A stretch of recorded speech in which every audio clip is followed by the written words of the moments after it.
Welcome to Ask a Best-Selling Author. My name is Angela Loria, and I am the founder of the Author Incubator and creator of the difference process for writing a book that matters.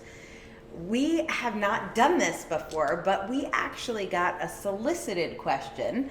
So I'm here with best-selling author Jenn McRobbie, and Jen, Ladine Adam Gordon asks, what is the best way to get your book noticed? Well, Ladine. Great question, Ladine.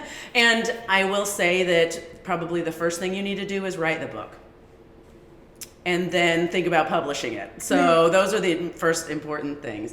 But, I thought that writing the book was going to be the hard part because it wasn't easy to write the book. And I found out that that was really just the tip of the iceberg. That really the hard work really began in planning the book.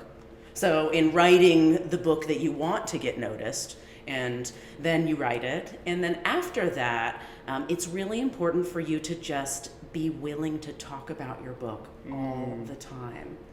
And not be embarrassed and not think you're marketing too much. And, my book is about friends in a crisis. And so I will be having conversations with people in the grocery store line, and they'll be telling me about, their friend is sick or they're having a hard time with friends.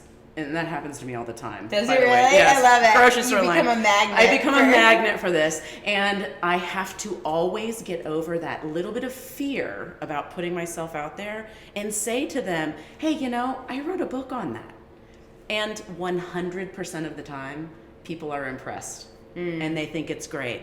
And I carry on my business card a copy of my book cover on the back with the Amazon web address. And that way, when I'm in the grocery store line fighting with my kids, I can pull out a card and say, if you're interested, really, go take a look at it. So I think the answer to your question is legwork.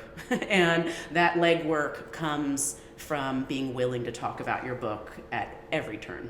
Yeah, I will say that the key to getting the results you want from your book are writing the right book, but then with the legwork piece, it's the energy plus the action. Yes. Right? Energy plus action. If, like Ladine, you have a question for one of our best-selling authors, go ahead and drop it in the comments or send us a message, and maybe your question will be featured on one of our Ask a Best-Selling Author segments.